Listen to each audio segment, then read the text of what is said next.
boa noite. Hoje vamos para mais uma live. Hoje vai ser com a Pérsia. Vamos entrando. Deixa eu colar aqui o meu roteiro.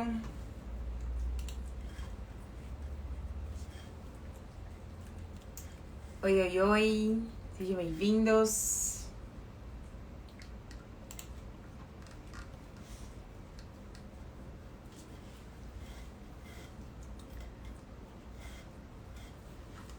Já vou aceitar.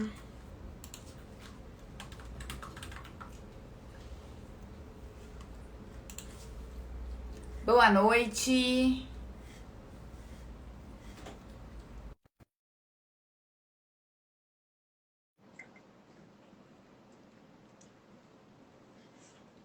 Está carregando. Olá, Oi, boa boa noite. noite. Tudo bem? Tudo jóia? Tudo bem. Deixa eu ver aqui. A Dani vai entrar também com a gente. Peraí.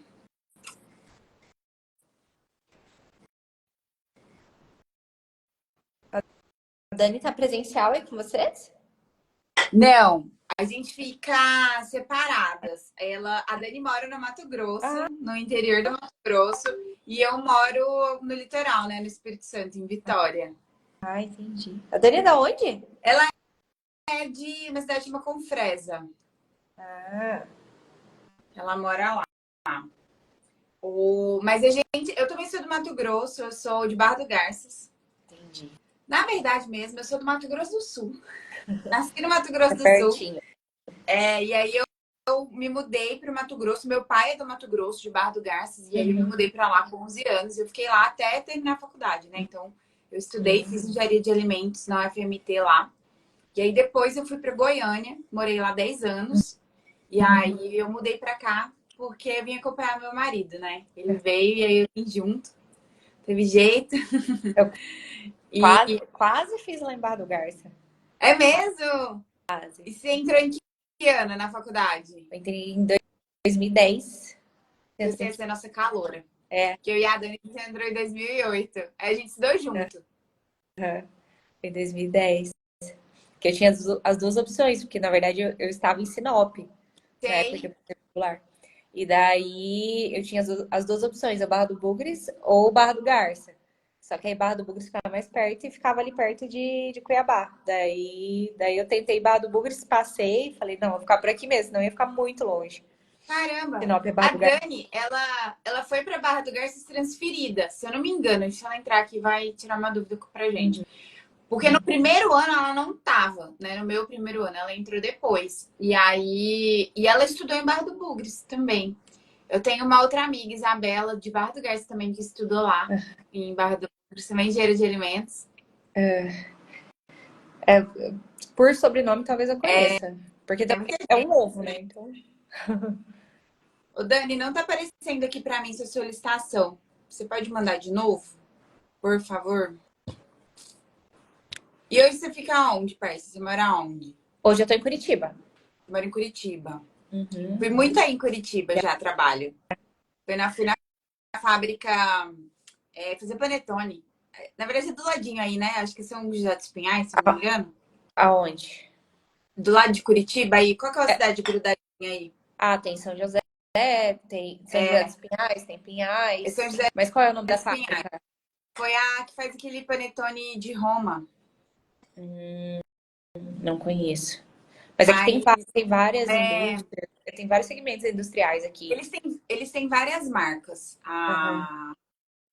Uma delas é de Roma, mas não é, acho que não é a primeira marca deles. E aí eles terceirizavam. E aí eu fui várias vezes aí fazer panetone. Geralmente ali em setembro, né? Que a gente produz muito antes, né? Em setembro eu ia. Era sempre no feriado, 7 de setembro. Eu tava aí fazendo panetone.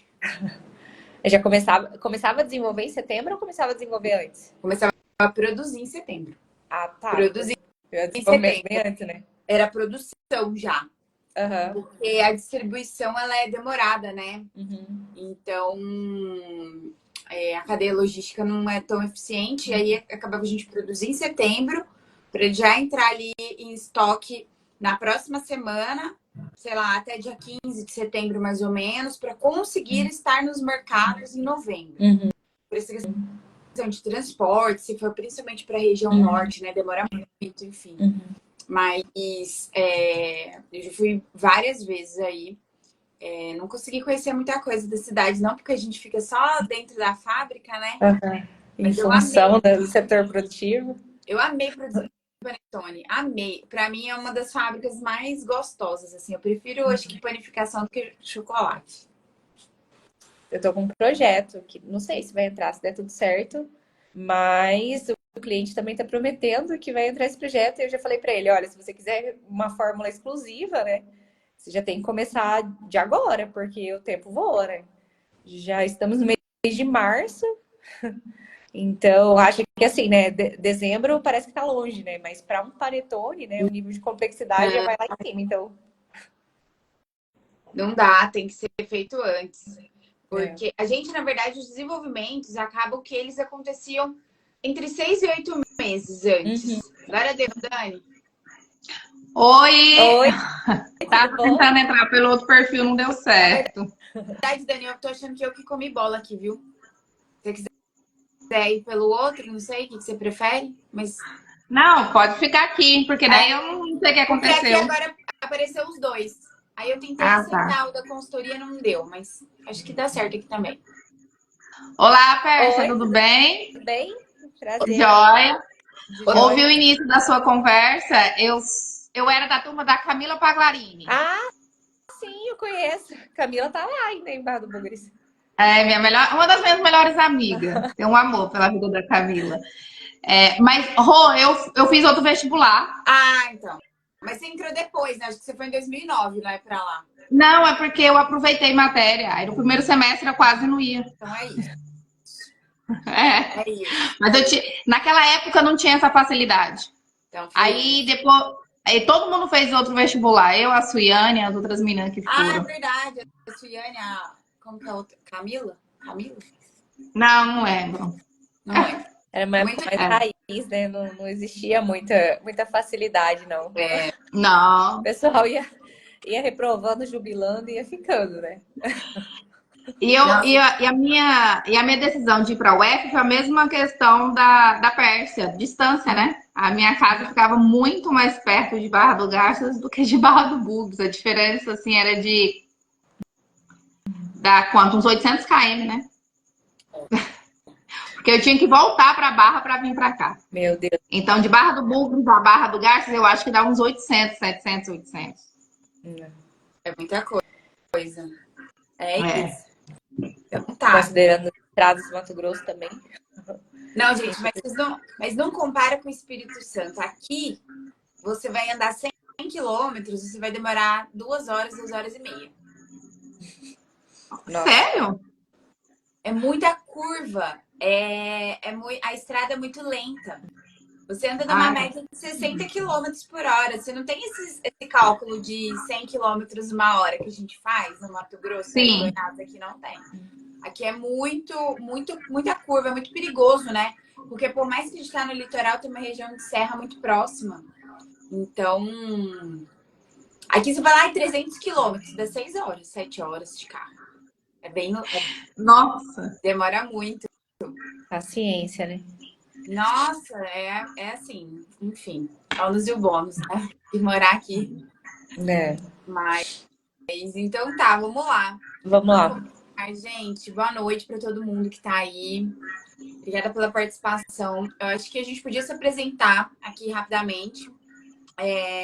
Vou começar pela nossa convidada, né? Pela Pérsia. Pode se apresentar, Pérsia, seu nome, formação, enfim, sua empresa. Bom, meu nome é Pérsia, sou engenheira de alimentos, também doutora em engenharia de alimentos. E no ano passado tive essa oportunidade, né? E abracei essa oportunidade de estar abrindo essa empresa, que se chama Alimentec também, por coincidência. E estou aí trabalhando dentro da consultoria, executando vários tipos de serviço, né? E dentre eles, o forte, né, da nossa empresa é a pesquisa, desenvolvimento, melhoramento, também rotulagem. A gente desenvolve muito serviço na área de rotulagem. E seria isso. Legal. Bom, eu sou a Rossana, também sou engenheira de alimentos. Trabalhei, né? Meu core ali foi indústria de alimentos de médio e grande porte. Então, trabalhei ali com P&D, maior parte da minha carreira. Comecei um pouquinho na qualidade, mas depois de 6 meses eu já migrei para o P&D. Então, eu, né, por último, fui responsável pelo departamento de P&D. Então, eu recrutava e treinava as pessoas. Fui responsável pela gestão, assim, de inúmeras dezenas de projetos, né, na área de desenvolvimento de produtos, redução de custo, melhoramentos, enfim, sempre fazendo uma interface ali com os outros times. E aí agora a gente tem, né, uma consultoria, agora eu atuo um pouquinho do outro lado, né, como consultora e não como pessoa de dentro da indústria. E nosso objetivo maior é ajudar a ensinar os profissionais a ingressarem nesse universo de P&D também.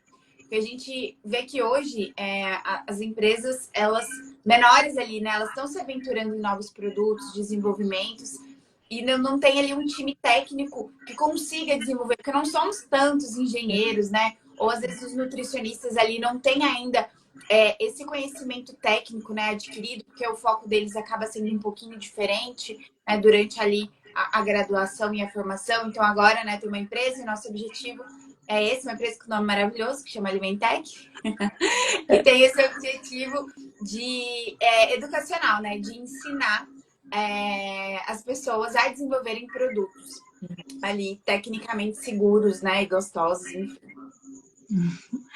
Oi, boa noite. Me chamo Daniele Medeiros, também sou engenheira de alimentos, sou mestre em ciências dos alimentos e pós-graduada em segurança do trabalho.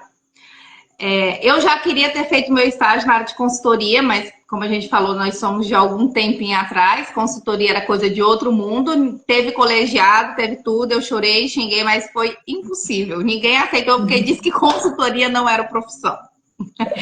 E aí eu tive que fazer o meu estágio em uma indústria, né? Fiz uma indústria de café. E saindo dali já fui trabalhar como consultora de alimentos mesmo.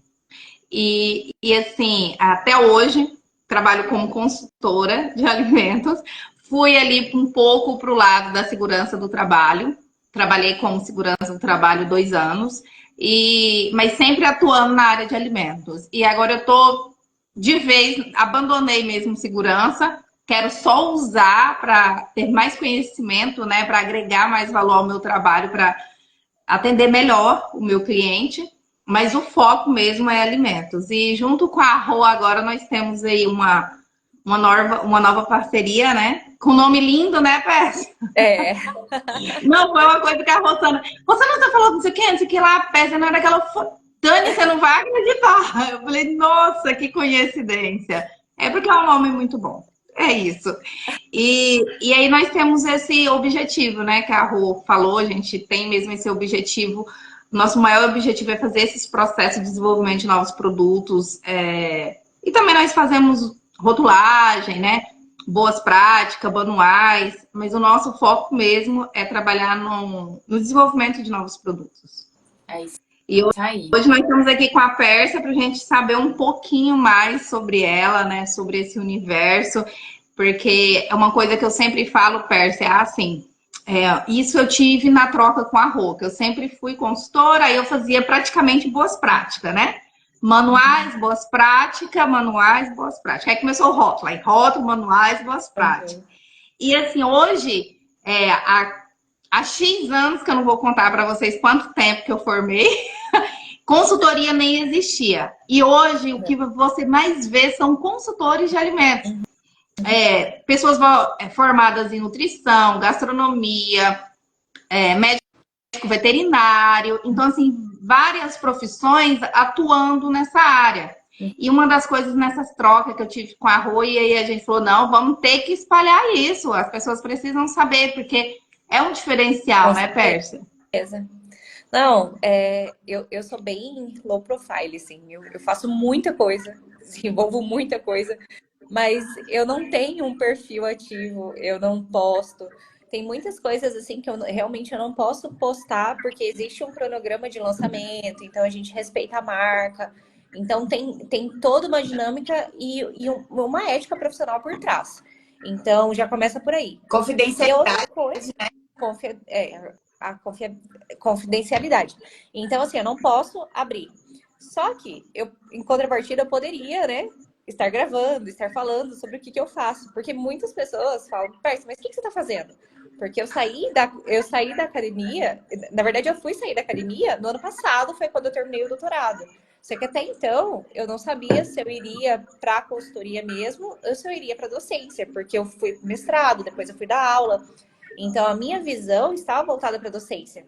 Depois, lá na pandemia, que daí começou, né, ter aquele monte de curso gratuito que meu olhar, né, despertou para consultoria. Eu vi um monte de gente, né, feliz dentro da área de consultoria e ainda ganhando dinheiro. Falei, por que não, né? Aí que eu fui, né, buscar meios de começar a atuar por meio de prestações de serviço. Daí eu fui trabalhar, né, dentro de uma única fábrica, né, por meio de prestações de serviço. E depois disso começaram a aparecer outras oportunidades, né?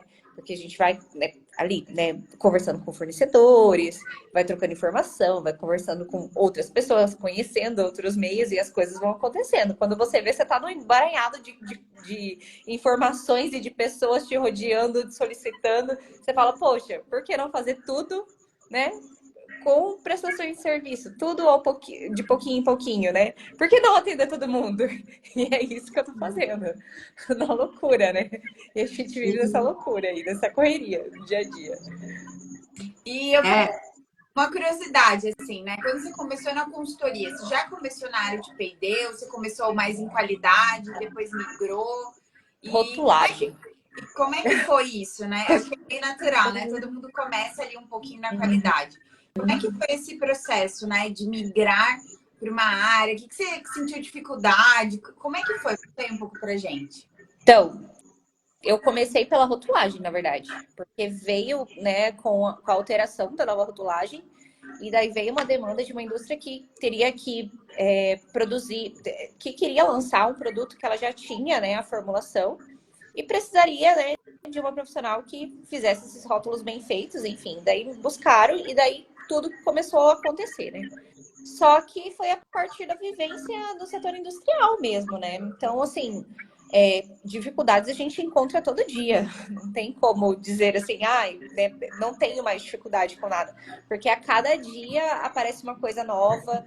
Eu ainda não consegui segmentar minha atuação.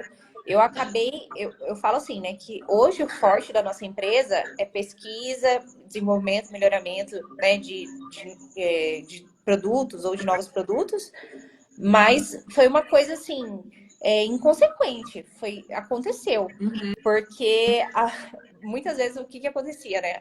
Chegava um cliente a partir de um trabalho de rotulagem, e daí eu calculava a tabela nutricional e dava alto em sódio, ou extrapolava algumas das lupinhas ali. E daí o cliente falava para mim, não, Pérsia, poxa, não tem como colocar isso aqui no meu produto. Aí eu falava, não, mas para você não colocar, você precisa alterar alguma coisa. Aí o cliente ia falar, mas alterar o quê? Eu não, alterar isso. Aí o cliente ficava me questionando. Falei, não, então vamos fazer assim? Se é para você alterar, então vamos fechar comigo um serviço de melhoramento? Aí eu já engatava pro serviço. E aí começava.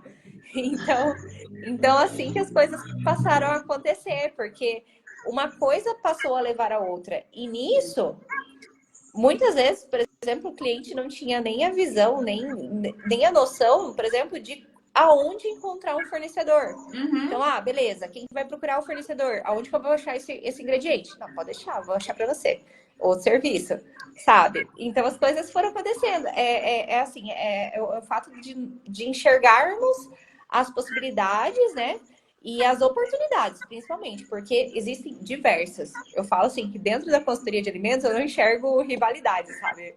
Eu enxergo, assim, grandes parcerias, porque é muita coisa acontecendo ao mesmo tempo, que a gente não consegue abraçar tudo.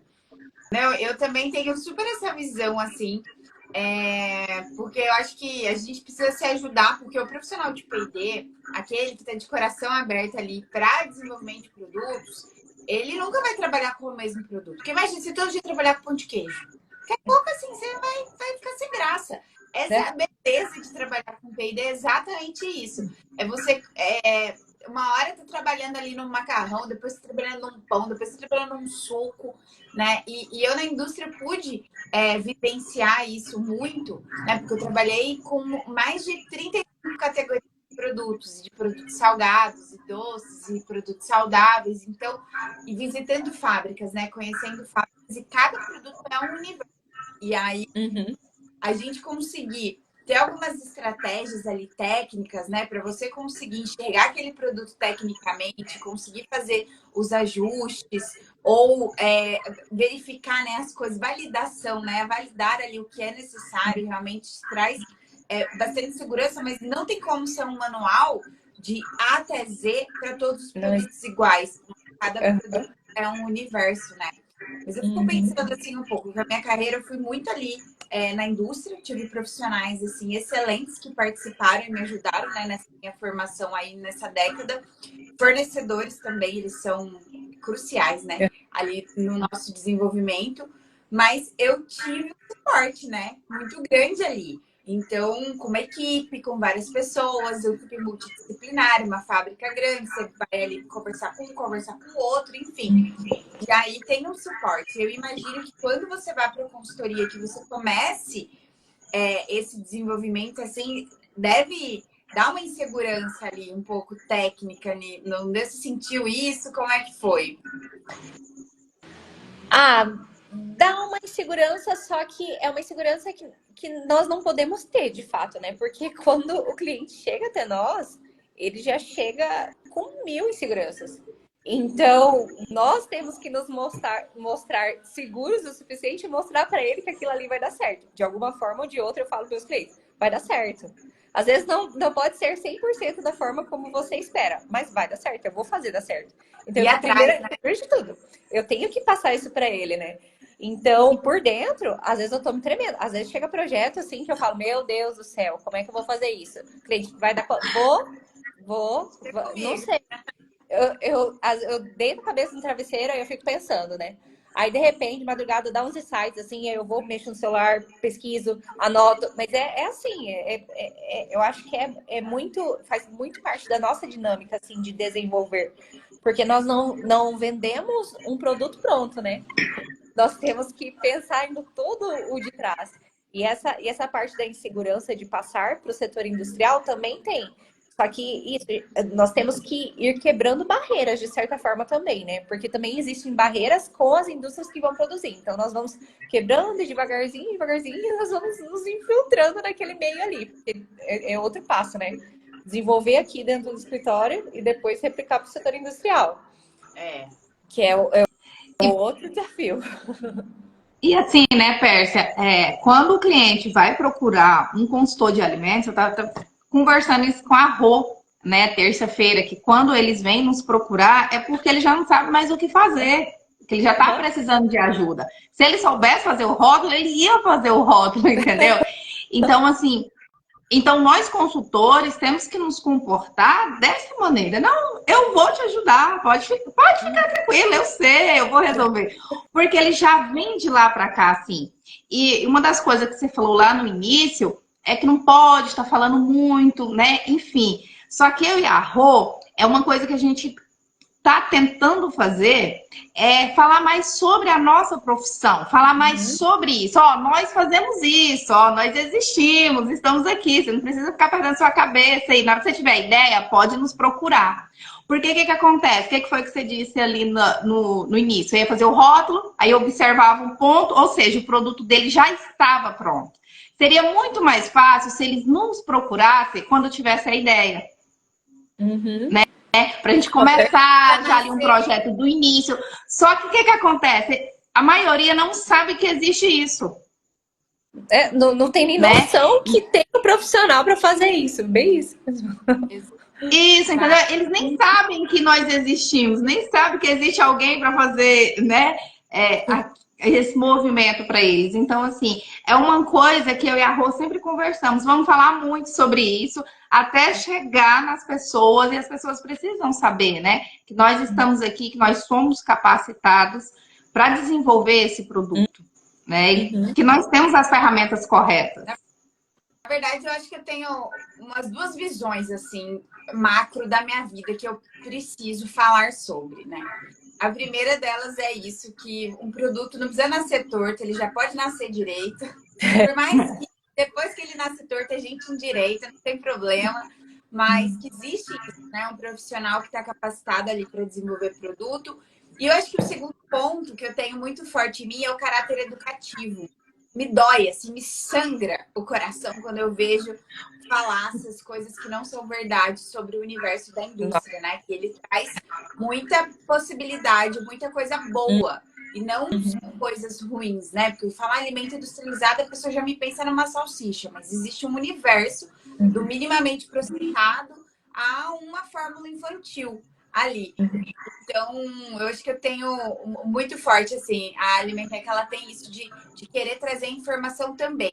Não só para os profissionais da área, mas para outras pessoas, né? Para as pessoas que são leigas ali, que não entendem. Então, a gente acaba abordando temas como, olha, os quadradinhos ali do leite não é reprocesso. Porque só para você ter uma noção, eu estava num projeto de bebida láctea e o diretor da empresa fez essa pergunta na reunião. Então, não é um cara burro, não é um cara, enfim, que não É a tem... sociedade em geral. Não é um cara que não tem instrução, ou não tenha estudado, ou não tenha nenhum conhecimento geral, enfim. Mas ele genuinamente perguntou. Para você ver quanto que uma mentira repetidas vezes acaba infiltrando ali em todas as escalas. Então, o nosso caráter informativo é para todas as pessoas. Então, a gente tem que ter essa comunicação, né? É só um parênteses aqui. Não. Do que... Extremamente importante. É. Extremamente importante. Agora, dias atrás, entrou, assim, comentando, né, dentro desse viés, entrou um projeto de uma empresa, assim, que não tem uma produção industrial, tem vários...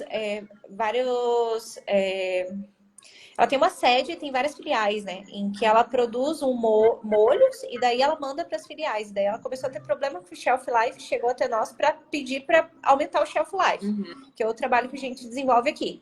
Só que a empresa tem uma característica assim, né, de produtos naturais e tudo mais. Daí a pessoa já chegou para mim e disse: não, porque eu quero que continue com as características de um produto natural, que não tenha conservantes e tudo mais. Aí não, tudo bem. Então vamos tentar trabalhar na linha dos naturais, né? É uma dificuldade? É, mas já que você quer, beleza. Aí não demorou muito, ela me apareceu com os 3 conservantes de uma pessoa que tinha cedido para ela, falando: não, essa pessoa me cedeu esses 3 conservantes aqui, que são conservantes naturais. E assim, se nós pegarmos, né, dentro da legislação, é um conservante denominado natural. Só que assim, como a pessoa enxerga, o que a pessoa enxerga por natural, que é o complicado. Então, assim, olha o tamanho da importância da informação, de desmistificar, né, o que é natural de fato para ela. É natural, extraído de ervas e tudo mais? Ou não? É um natural como um ácido cítrico, que é algo extraído, mas tem uma... Porque existem algumas características ali que podem, né, induzir, né, o consumidor de uma forma ou não. Mas como que esse cliente enxerga isso, que a gente não sabe. Então, na hora que ela falou natural, eu já fui pro lado dos extratos. Sim. Aí, na hora que ela me apareceu com ácido cítrico e tudo mais, que poderia, eu falei: então tá bom, então tá ótimo. Tá fácil, né? Então tá fácil. Tá resolveu minha vida. Então tá ótimo. Vamos lá.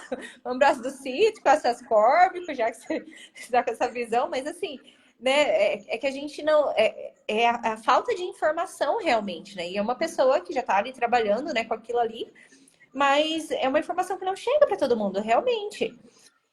Ou chega, mas chega de uma maneira errada, né? É o que acontece muito. Esse negócio do Clean Label, eu estava até lendo um artigo aqui da Food Ingredient falando exatamente sobre isso.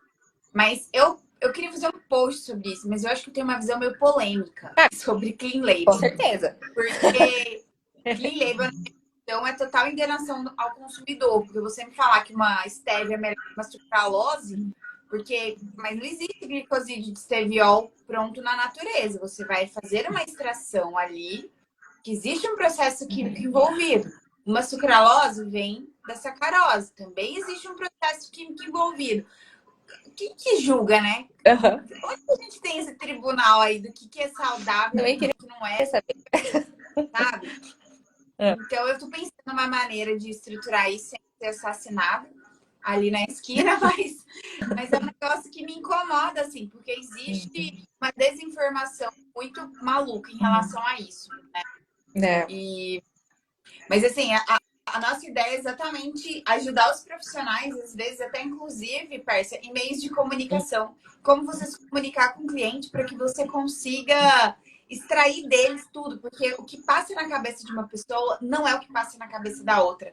Não. E a informação eu acho que, né, a gente fala muito sobre isso, que a informação e a formalização, né, através de relatórios, são os pilares que sustentam um bom desenvolvimento, porque é muito comum de acontecer a pessoa te pedir uma coisa, você desenvolve aquilo que você entendeu, e daí chega na hora, você tem um maior trabalhão, e aí a pessoa fala, mas não é nada disso que eu estava pensando. Meu Deus, é assim, é um balde de água fria na pessoa, no profissional do P&D, né? Nossa. Porque como a Pé falou, a gente começa a trabalhar muito antes ali de um processo, de um projeto ser lançado, né? O seu desenvolvimento, você demora, em média, quanto tempo, assim? Depende da complexidade. Mas, assim, eu digo que nada se desenvolve em menos de 3 meses. Não existe. Falar assim, ai, 2 meses. Não dá. É pelo menos 3 meses, mas a depender da complexidade, vamos colocar aí 4 meses em diante. Então, e depende também de muitas outras coisas, né? Depende do setor produtivo, porque fazer uma validação, né? Longa. Que poucas vezes acontece na prática, mas a gente tenta. Então, quando eu não consigo fazer uma validação antes do lançamento, pelo menos eu desenvolvo um planejamento. Porque daí eu já entrego tudo pronto para o cliente, para que ele tenha em mãos esse planejamento e para que ele consiga fazer no momento que esse alimento estiver rolando. Porque o cliente, ele já chega com algo assim e com pressa. Então, ele já, quanto tempo que você pode me entregar tudo isso pronto? Então, ele quer ver o dinheiro entrando. Então, na prática mesmo, é difícil fazer uma validação, né, de um produto. Estou desenvolvendo 4 meses, o produto pode ter uma validade de 6 meses e já começa inviável a partir daí.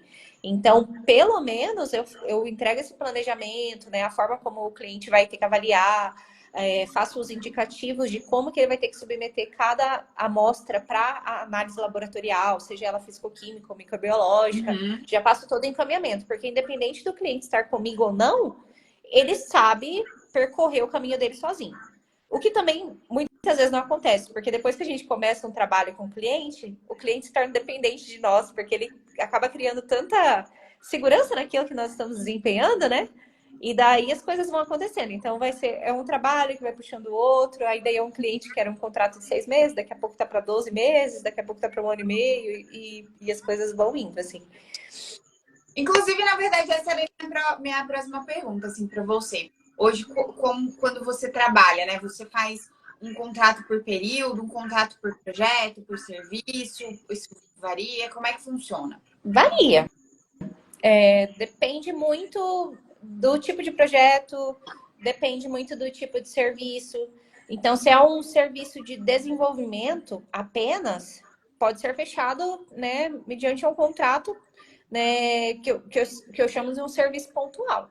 Então, se eu julgo que, diante da minha experiência com desenvolvimento, que aquele produto ele pode ser desenvolvido em 5 meses, então, né, eu desenrolo lá um contrato em que o cliente fica amarrado a mim em 5 meses até, né, executar todo o serviço e entregar para ele, né, tudo que ele precisa daquele produto pronto. Não, mas o cliente ele precisa do produto, mas ele precisa também regularizar ou adequar o setor fabril que ele está pensando em adequar, está iniciando, daí envolve elaboração de manual de boas práticas, envolve, né, os outros documentos, né, que a vigilância pede, treinamento, isso e aquilo. Aí tem muito mais atividades incluídas nisso daí, aí eu já proponho assessoria, porque eu já consigo trabalhar melhor, consigo dividir melhor as atividades, então eu consigo ir acompanhando e desenvolvendo o produto e trabalhando, né, de uma maneira, assim, como assessoria periódica, mas de uma maneira, assim, pausada, sabe? Então a atividade flui melhor dessa forma. Mas varia bastante, assim. E uma outra dúvida, né? Que a gente já conversou com alguns clientes que você trabalha que não são daí da sua região, né? Que você trabalha de fora. Como é que você gerencia isso? Como é que você faz esse processo, assim, de prospecção desses clientes ou de atendimento? A galera, né? O time que conversa com a gente, eles ficam muito na dúvida. Dizem assim, ah, se eu pegar um cliente fora, como é que eu faço? Então, hoje, assim, eu não faço mais trabalho de prospecção, porque as coisas foram acontecendo de uma maneira tão depressa aqui para a empresa que hoje os clientes vão aparecendo assim por indicação. Então, a não ser quando, por exemplo, eu estou ali fuçando o LinkedIn e daí eu vejo que tem alguma empresa solicitando um profissional da área de P&D, um profissional para a área de rotulagem, e eu pego e dou uma ligada. Falo, olha, ao invés de você contratar um profissional CLT, já pensou em contratar um serviço de consultoria? Aí, a não ser nesses Muito casos, bom. assim, né? É. Então, essa é uma estratégia. Ou, a não ser quando eu também vou no mercado, nesses mercadinhos de bairro, assim, que são mercados pequenos e onde concentra-se marcas menores, né? Às vezes, muitas vezes, com rótulos, assim, insuficientes, para não dizer errados. E daí eu pego o telefone e daí eu pego o telefone e ligo, e daí eu peço para ir até a indústria, para conhecer o setor industrial e para ter uma troca. Então, assim, são esses os momentos. Mas eu não tiro um período assim exclusivo para fazer a prospecção por conta dessa movimentação que a rotina já nos trouxe, assim, graças a Deus. Mas com relação assim aos clientes que eu atendo de fora, que a maioria são da região de São Paulo, né? E eu estou em Curitiba, nós montamos um cronograma de atendimento, né? Em que tem os dias da semana especificados para cada um dos clientes. E naqueles dias e naqueles horários, nós atendemos aqueles clientes. Então, quarta-feira, no período da tarde, do empreendimento da Rafaela. Então, nós só atendemos o empreendimento da Rafaela. Aí, né, diante de cada projeto, existem objetivos, existe um escopo, né, de atuação. Então, nós vamos seguindo um cronograma, um calendário, né? Vamos tentando seguir um cronograma, um calendário, porque às vezes, né, ele sai um pouquinho do controle. Mas aí nós mantemos o contato direto com aquele cliente naquele momento, mas nós tentamos não extrapolar aquele dia. Por exemplo, né, se aquele horário está determinado para aquela cliente, nós tentamos não atender o outro cliente. Então, às vezes, o cliente fica para ser atendido. Algum cliente está ali mandando uma mensagem, eu falo, não, esse aqui pode ser atendido amanhã, que é o dia dele, a gente já deixa para outro dia. E vamos nos organizando dessa forma, sabe? Mas ocorre bem tranquilamente, assim, não tenho problemas com isso, não. Legal. Muito legal. Pode falar. Você vai falar? E sobre estrutura, né? Como você começou como assim na sua estrutura? Porque assim, quando a gente fala em P&D, é uma coisa que as pessoas, meu Deus, como é que eu vou fazer isso? Já tem que comprar isso, tem que comprar aquilo, né? E não é bem assim, né? Conta um pouquinho pra gente sobre a sua estrutura, quando você começou assim, como é que era a sua estrutura. Tem que mostrar umas fotos, né? Não sei se vocês têm fotos disso também da nossa estrutura, da nossa super estrutura, da nossa casa. A nossa mesa, o nosso fogão. Nossa mesa, nosso fogão, é exatamente isso. Exatamente isso. E é um negócio que às vezes as pessoas pensam que grandes indústrias existem grandes estruturas. Óbvio que aquelas que possuem centros de desenvolvimento, laboratórios focados nisso, aí a gente está falando de outro patamar. Mas indústrias que tenham P&D ali dentro da sua própria indústria, da sua planta fabril, as estruturas, elas são assim: bancada, pia, um fogão, uma geladeira, vez em quando uma estufa. E é isso.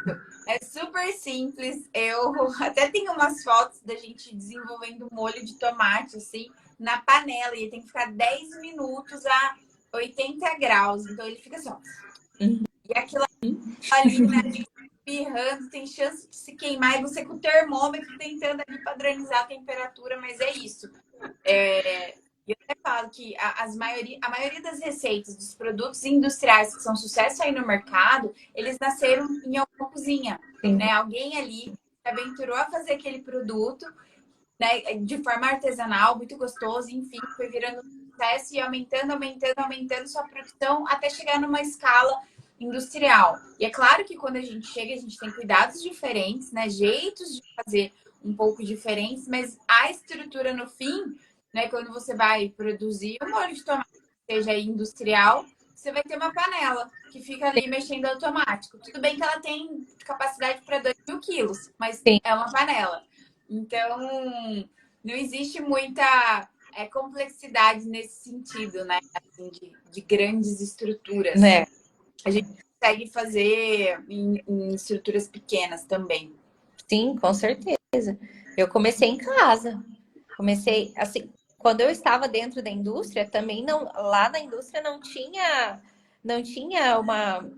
uma superestrutura para fazer o desenvolvimento. E depois, quando eu comecei a pegar outros clientes de outros segmentos, eu fazia as receitas em casa. Com a estrutura que eu tinha em casa, como uma estrutura doméstica. Então, não tinha, né, uma tecnologia, algo assim. O que eu acho que tem que ficar muito bem claro assim, na cabeça do P&D. Ele tem que entender como que funciona o processo. Então, eu digo assim, se no primeiro processo é separar ingredientes, pesar ingredientes, o que eu preciso para isso? Recipientes, balança? Ok, tenho isso. O segundo processo é um recipiente para fazer uma mistura? Eu tenho um recipiente para fazer uma mistura? É isso. Preciso esquentar? Então, o PI dele tem que ter na cabeça quais são os processos que ele vai ter que aplicar e quais são as condições. Porque se ele consegue fazer, né, uma mini produção, ele consegue replicar isso depois em uma escala industrial. Lógico, né, que tem os seus ajustes, mas o início parte dali.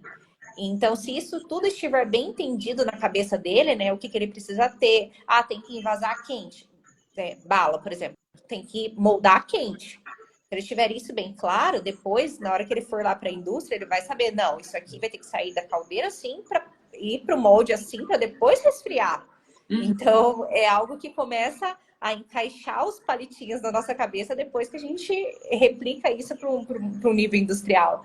Então, é isso, não precisa ter, né, grandes estruturas. Hoje, né, graças a Deus, eu estou com meu ponto físico aqui em Curitiba, que, né, eu me vi com essa necessidade justamente para poder ter um local para receber fornecedores, receber os clientes e também para receber amostra, porque era outro BO que eu tinha. Tinha vários desenvolvimentos, aí eu recebia a amostra, eu mandava para o cliente. Aí daqui a pouco a amostra que eu preciso tá em tal cliente. Aí eu ia lá, fulano, será que você me empresta um pouquinho da sua sucralose, por favor?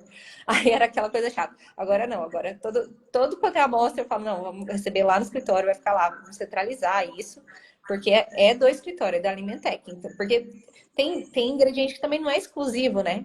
Então, às vezes eu uso e a amostra, né? Vem de forma gratuita do fornecedor. Então, eu uso para um desenvolvimento, uso para o outro.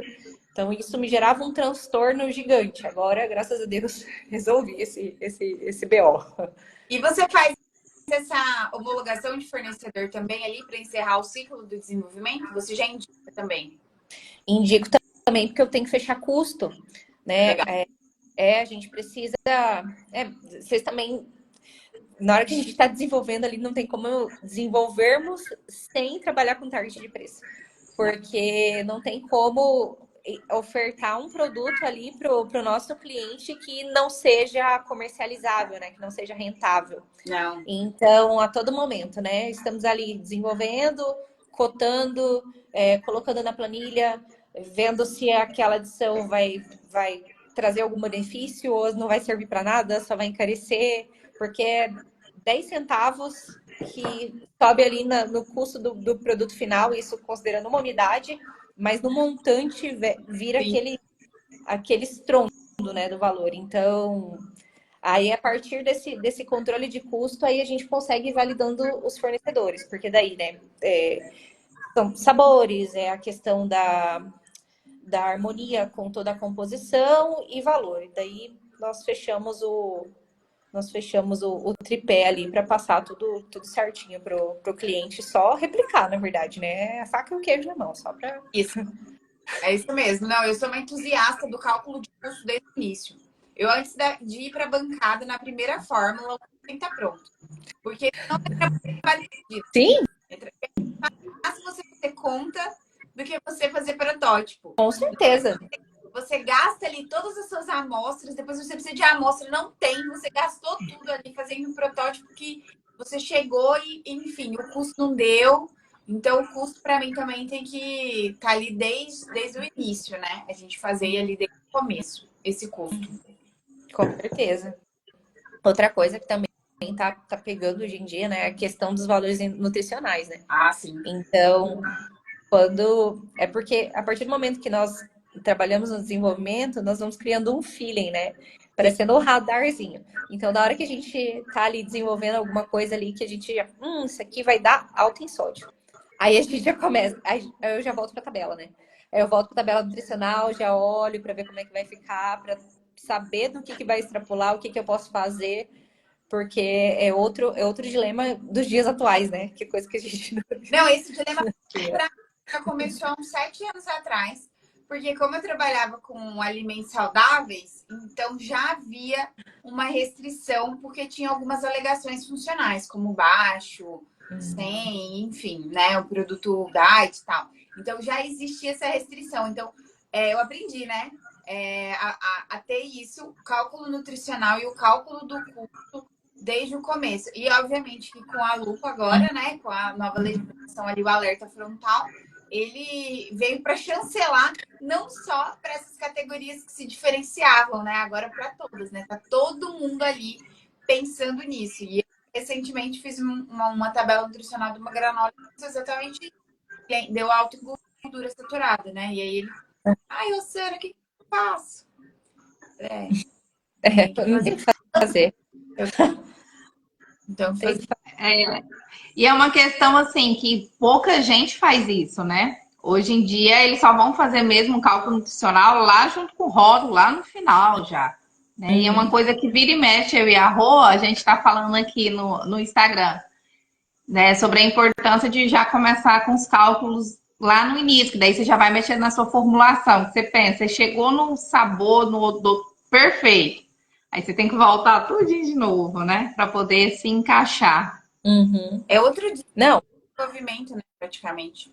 sim, tem que ter essa visão ampla, né, do que está acontecendo. Senão é trabalho perdido, é retrabalho. A gente demanda de mais tempo.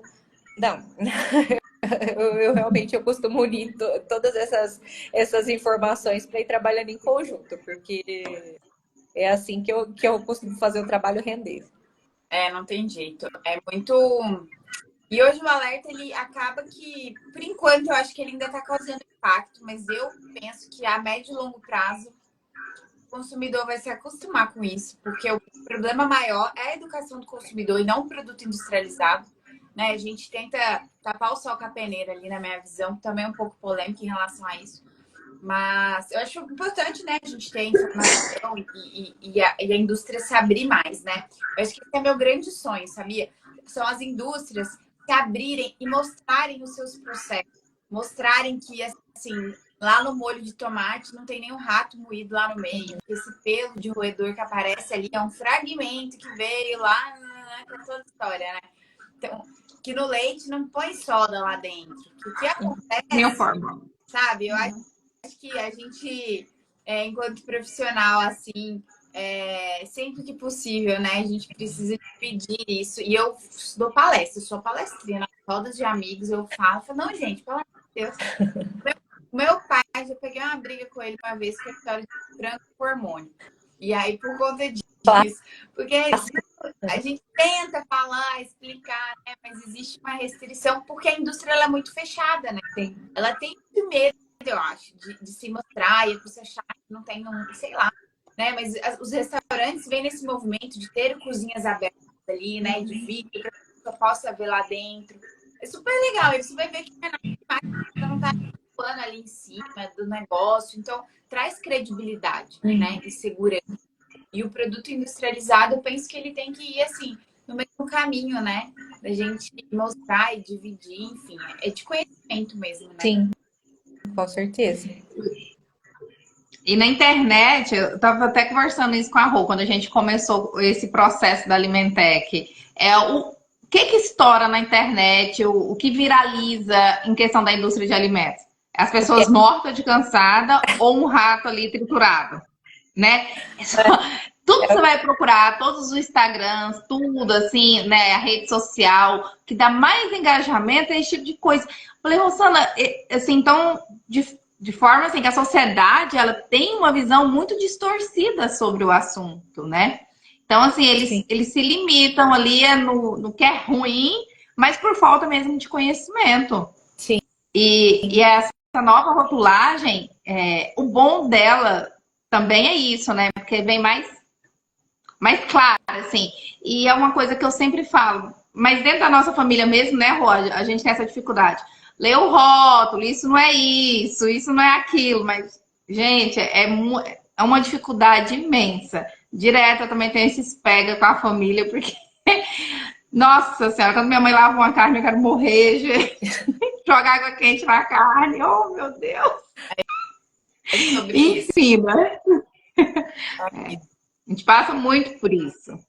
Ah, mas essas questões da nova rotulagem, ela veio de uma forma para movimentar também.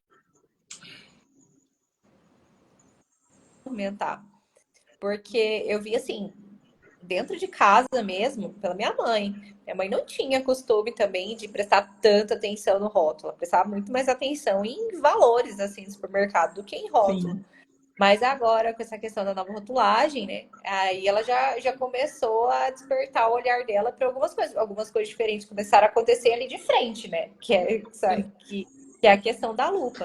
Então, eu imagino que de uma forma geral, né? Isso vai tomar a atenção dos consumidores, mas por um lado positivo, né?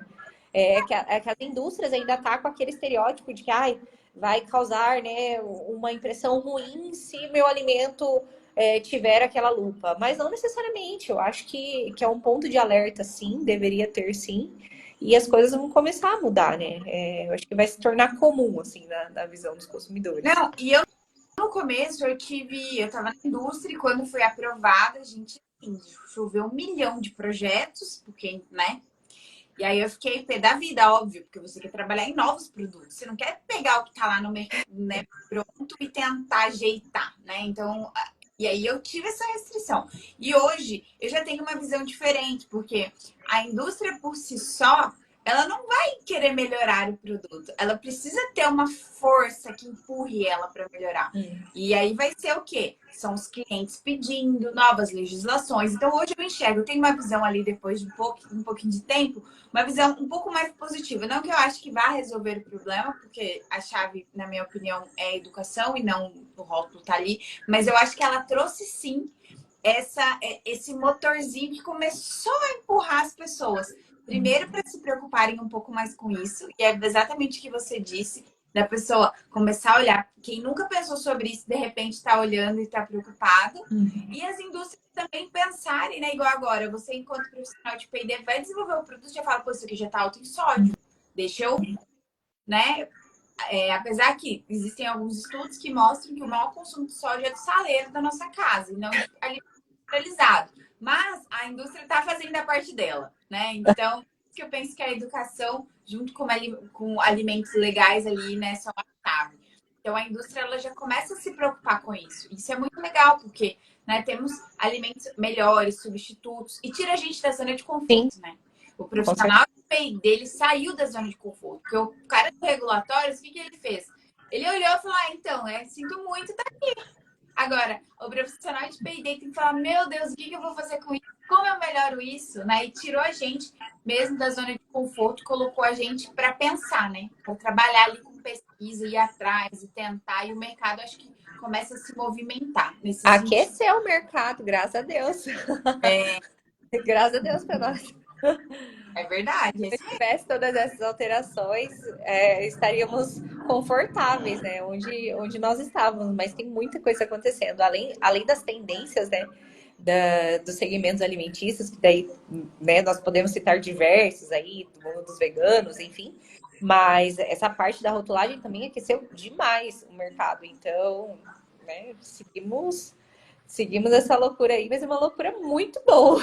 O mercado extremamente aquecido. Eu falo isso sempre, né, Dani? A gente sempre comenta que o profissional que ele está apto em P&D produtos, ele é um profissional que nunca vai ficar assim.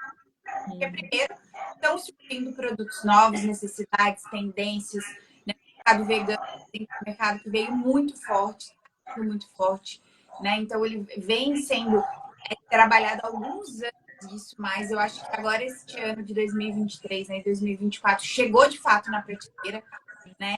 E as pessoas começaram a consumir mais. E outras tendências virão, a preocupação com a saúde, o Covid mudou muito o hábito de consumo, as pessoas passaram a se preocupar mais com a saúde, né? Sobrepeso, enfim. Então, isso veio também para mexer ali no nosso jeito de desenvolver e as melhorias, né? Você pegar um produto. Porque assim, o que já está no mercado não vai sair. Mas Sim. Como é que a empresa se adapta, Sim. né? Como é que a empresa ela entra ali nesse processo e ela começa a fazer parte disso também, desse movimento. Então, as melhorias estão aí, né? Reduções de custo, melhoria de processos, mapeamento de processos, faz bastante, desenhar processo, rever, né? Visando otimizar. Então, o profissional está apto, que ele entende a técnica de desenvolver produto, ele é um profissional que sempre vai estar ocupado, graças a Deus, né? Sim. Muito bom. E aí? E as inovações não acabam nunca, né? Assim, as pessoas pensam assim, mas tal empresa já é consolidada com tal produto. Mas ela precisa estar constantemente disputando o mercado, senão ela perde, ela some. Quantas marcas, né, a gente já viu que desapareceram. E tem outras que se inovam a cada dia mais e do nada reaparece, né? Então, assim, as marcas, de todas as formas, elas estão nesse meio competitivo, né? Então, elas estão sempre inovando. E como a Pérsia falou lá anteriormente, um produto para ficar pronto, tem uns que no mínimo você tem que começar um ano antes. Então, assim, a pessoa está ali trabalhando um ano, para depois de um ano todo mundo ver, né, o que aconteceu. Então, é um mercado amplo. Existe muito trabalho por detrás dos bastidores para o produto chegar bem bonitinho lá na prateleira. Nossa Senhora. Muito trabalho, a gente sabe. É bastante coisa. E o negócio é que as pessoas elas não enxergam isso, né? Esse processo. E o que acontece é que as marcas, né? São marcas que sejam marcas grandes, né? Um exemplo, sei lá, o mercado de cervejas. Ele mudou muito nos últimos anos, né? Com as cervejas artesanais, as cervejas chops artesanais. Eu vou falar assim, hoje eu não me lembro a última vez que eu sentei, fui tomar um chopp, tinha um artesanal e um Brahma, eu escolhi o Brahma, sabe? Porque a gente sempre quer ir no artesanal, naquilo que é regional, o que tem esse frescor, né? Essa carinha, né? De estar mais próximo de você e tudo. E aí, o que as marcas foram fazendo? Elas foram adquirindo essas cervejarias, né? As marcas grandes. Se não fosse importante, elas não fariam esse movimento. Assim como uma tendência para mim forte é alimentos saudáveis, né? O mercado de alimentos saudáveis. A Unilever adquiriu a Terra. Então, a Unilever é uma gigante já do mercado mundial, né? Então, ela adquiriu uma marca aqui no Brasil relativamente pequena de produtos saudáveis, né? Com esse apelo de saudáveis. E aí que a gente não precisa discutir na técnica, porque é controvérsias. Mas aí deles, o branding deles é exatamente esse. Então, se isso chacoalha uma empresa igual a Unilever, imagina aqueles ali que a gente está prestando consultoria e está trabalhando, né? Então, a gente conversar sempre com os nossos clientes, deixar isso claro, né? Que o mercado, claro, o consumidor, ele está exigindo sempre mais, né? Querendo sempre mais. Sim. Verdade. Ô, Dani, você tem mais alguma pergunta? A gente já está no horário. Não, eu acho que a Pérsia falou assim, né? De uma forma bem legal, assim, para quem tem curiosidade em saber, sabe mais ou menos por onde ele começar, que não precisa de grandes coisas, né? Só precisa mesmo de vontade e conhecimento, né, Pérsia? E assim, eu eu tô encantada com o seu trabalho e eu acho que é exatamente isso. É um que vai aparecendo e outro, porque eu também comecei na consultoria assim. Esses 2 dias mesmo aqui na minha cidade, a vigilância começou a bater. Aí do nada meu telefone liga, pelo amor de Deus! E aí você chega lá, são coisas que pra gente que tem um conhecimento na área, é uma coisa mais simples, né? Então, assim, Aham. é muito Foi um legal a gente desespero, poder né? ajudar. Aí a pessoa literalmente liga desesperada. Será que amanhã eu vou abrir? Meu Deus, o que que é isso?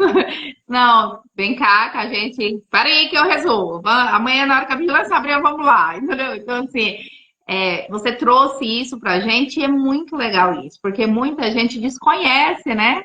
Esse nosso lado aí de salva o mundo de alguém por um dia. E é que a gente vive mais ou menos isso mesmo. A consultoria, ela passa por essas questões. E deu assim uma resumida legal, né, do seu trabalho, de como você começou, onde você está hoje. Isso é maravilhoso. Fico feliz de você ter feito faculdade na Unemate. Eu gostava demais de lá. Eu fui embora chorando. Eu fui, voltei, fui, voltei. Eu acho que até hoje eu sou ressentida com a UF porque eu saí da Unemate. Eu gostava demais de lá. Mas parabéns pelo seu trabalho. Obrigada. Muito bom poder te conhecer. Eu não conhecia, te conheci através da Rô, né? A gente conversando, tal, falou muito sobre você. De fato é um trabalho muito relevante. Vamos nos unir, né, para falar mais sobre isso, para divulgar mais sobre o nosso trabalho para a sociedade de forma geral, né? E é isso. Agradecer mesmo, tá, Pérsia? Muito obrigada. Ai, eu que agradeço vocês. Foi um prazer conversar com vocês. Foi um prazer dividir aqui um pouco da minha carreira, da minha rotina. Tudo que a gente faz com amor, assim, eu faço com muita satisfação. Eu falo para as meninas aqui, falo, gente, às vezes a gente tem que ser até um pouco psicólogo, assim, né? Porque são tantos problemas que acontecem, às vezes o cliente chega tão desesperado que às vezes a gente precisa alinhar a nossa concentração para a gente não se desesperar junto, porque a nossa missão é tranquilizar, a nossa missão é ir lá e resolver o problema do cliente. Mas é isso, depois que a gente resolve, a gente sai com uma satisfação, com orgulho daquilo que, nossa, deu tudo certo, tá tudo lindo, tá tudo fluindo bem, e isso é muito gratificante, assim, eu gosto bastante do que eu faço. A gente vê um produto nosso no mercado, né? E Não, falar assim, esse aqui fui eu que fiz. Eu não fico me gabando de todo mundo que ele conhece. Fala, você sabe qual o produto? Pois é. Quem desenvolveu foi a Rosana. Fazendo uma super propaganda. Fico morrendo pra... É muito gostoso você ter participado e feito aquele produto, pensado. Por mais que, né, que não é nosso, a gente não nada pra gente, é sempre pro próximo, né? Ou pra empresa que você trabalha, ou pra empresa que você tá trabalhando. Legal. E muito obrigada, Pérsia, pelo seu tempo, por dividir com a gente. Fiquei muito feliz de você ter aceitado. E quero te dizer que estou à disposição, conta comigo, que você precisar ali, né, no seu dia a dia enquanto consultora, né? Eu estou à disposição, adoro ajudar e dar pitaco nos projetos das outras pessoas. E gosto também de ir atrás para saber dos meus, né? O universo de Pay dele é isso. É a gente ir perguntando, se ajudando e, né, e tentando. As conexões elas vão surgindo ali dessa forma. Então, muito obrigada, gente, quem ficou até agora. Eu vou salvar a live aqui no nosso perfil. Então, eu vou deixar salvo, porque nem todo mundo consegue ponto do horário, mas depois as notificações vão lá em cima. Todo mundo assiste fora do horário. Acho que vou colocar no YouTube também. E é isso, então, gente. Boa noite para vocês. Muito obrigada. Beijo, até mais. Boa obrigada, noite. gente. Boa Tchau, noite. pessoal. Obrigada. Tchau, tchau.